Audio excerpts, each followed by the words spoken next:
Bagaimanapun kita matangnya satu program, hebatnya satu perencanaan, tapi kalau kada sesuai dengan rencana Allah, itu akan sia-sia, akan tidak ada arti. Pemerintahan sedemikian rupa mengatur program-programnya, tapi kalau tidak sesuai dengan apa yang dikehendaki oleh Allah, akan berakhir sia-sia. Nah, inilah kalau Allah itu menampakkan namanya Al-Jabbar ini, maha memaksakan kehendaknya.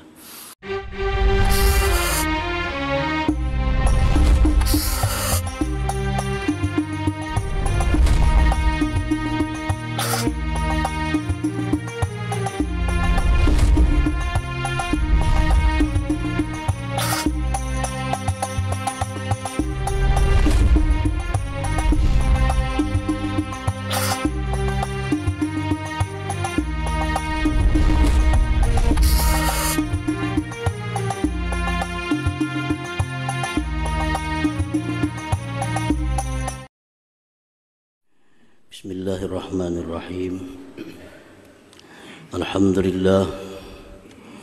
Alhamdulillahilladzi samma nafsahu bil jabbar, ajbaral khalqa ala ma arada wa ikhtar. Ashhadu an la ilaha illallah wahdahu la syarika lahul wahidul qahhar, wa ashhadu anna sayyidana Muhammadan abduhu wa rasuluhul mukhtar.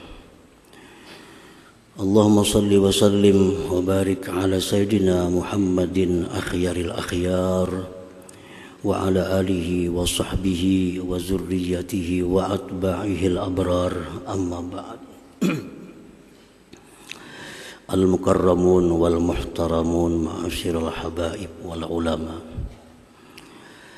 muhibbin hadirin hadirat rahimakumullah. Puji syukur selalu kita haturkan kehadirat Allah Subhanahu wa ta'ala atas limpahan taufik dan hidayah serta inayahnya kepada kita semua, sehingga kita pada malam ini kembali dikumpulkan oleh Allah Subhanahu wa ta'ala di Masjid Bustanul Muhibbin yang penuh dengan berkah dan rahmat-Nya. Salawat dan salam kita haturkan pula kepada junjungan kita Nabi besar Muhammad sallallahu alaihi wasallam dan seluruh keluarga, para sahabat, zuriat dan pengikut beliau ila yaumil qiyamah. Para muhibbin rahimakumullah, al-ashir min asma'illah al-husna al-jabbar. Yang ke-10 daripada Asmaul Husna adalah Al-Jabbar. Qala Allah Ta'ala fi kitabihil karim, wallahu alladzi la ilaha illa huwal malikul quddusus salamul mu'minul muhaiminul azizul jabbar.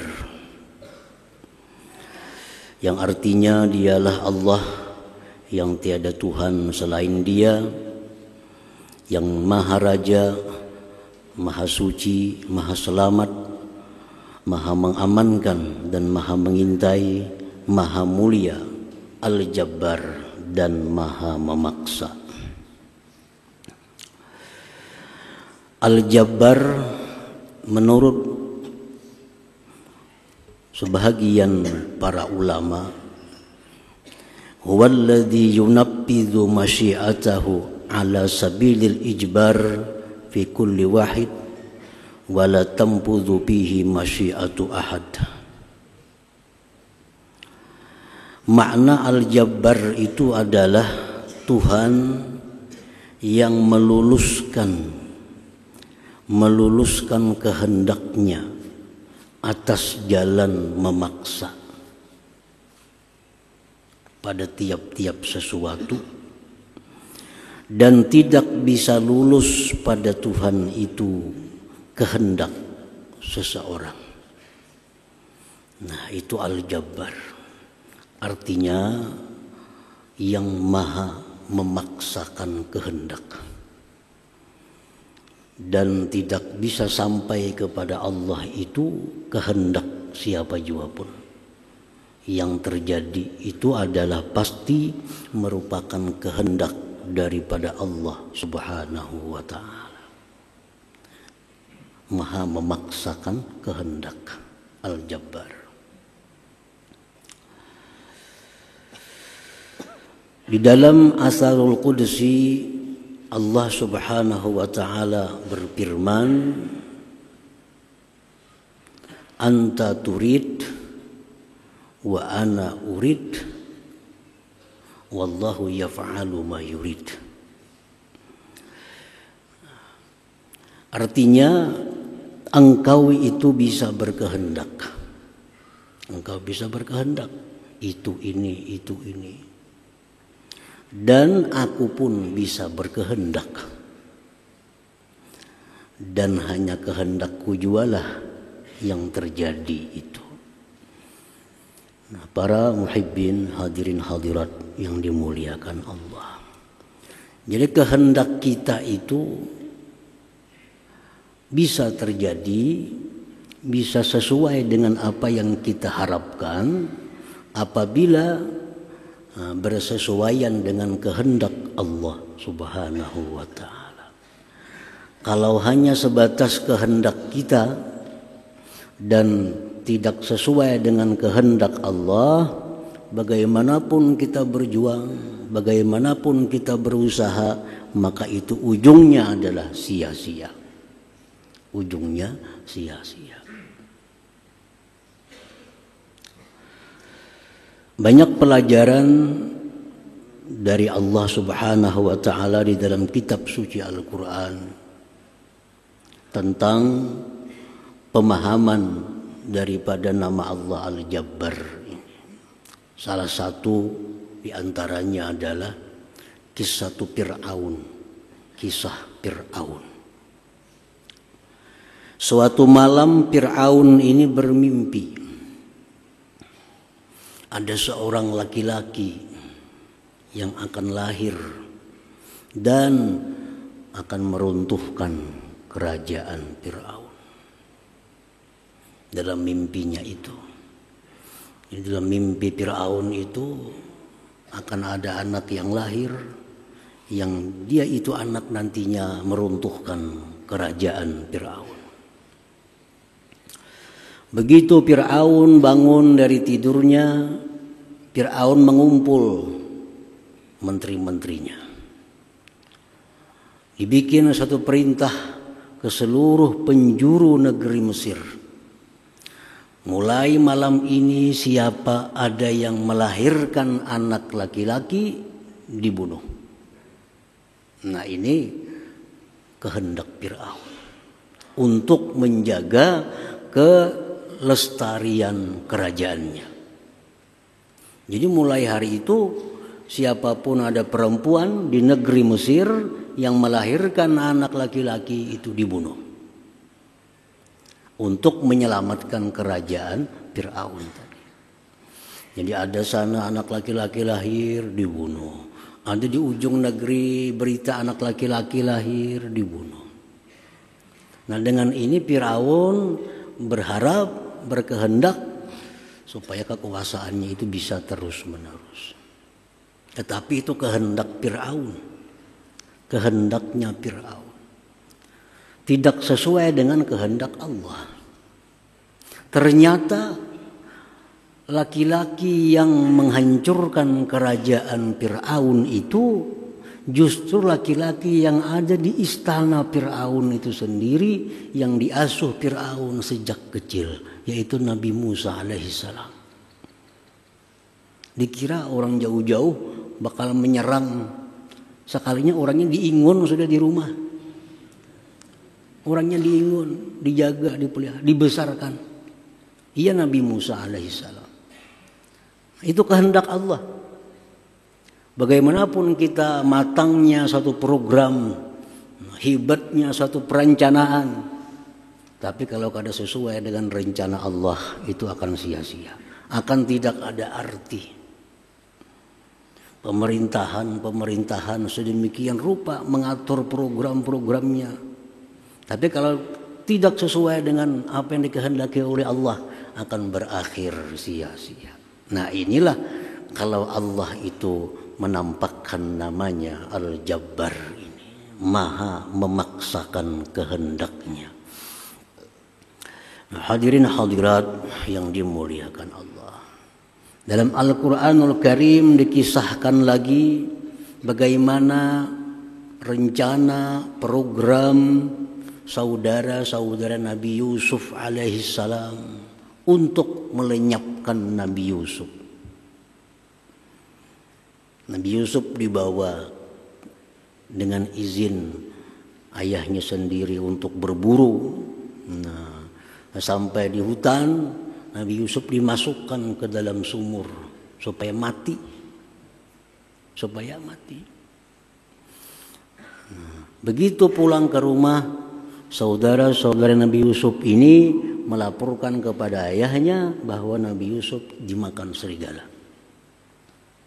Habislah cerita Nabi Yusuf. Perkiraan dari saudara-saudaranya. Ternyata apa yang terjadi, Nabi Yusuf diangkat dari sumur itu oleh seseorang dan dijual sampai ke negeri Mesir. Nah, akhirnya Nabi Yusuf menjadi seorang raja. Dan akhirnya saudara-saudara Nabi Yusuf yang berencana melenyapkan Nabi Yusuf tadi mengemis kepada Nabi Yusuf, minta bantuan makanan karena sedang terjadi kelaparan di tempatnya itu. Nah ini rencana manusia. Rencana manusia, kehendak manusia. Apabila tidak sesuai dengan kehendak Allah, terjadilah demikian. Nah, Al-Jabbar yang maha memaksakan kehendaknya. Para muhibbin rahimakumullah. Jadi Al-Jabbar itu sebagian ulama lagi mengatakan huwallazi ajbara khalqah ala ma arad min islamin wa kufrin wa ta'atin wa ma'siyah. Al-Jabbar itu dialah Tuhan yang memaksakan makhluknya atas menuruti kehendaknya. Memaksakan kita agar menuruti kehendak Allah Subhanahu wa ta'ala. Baik Islam, baik kafir, baik itu merupakan taat kepada Allah atau maksiat kepada Allah.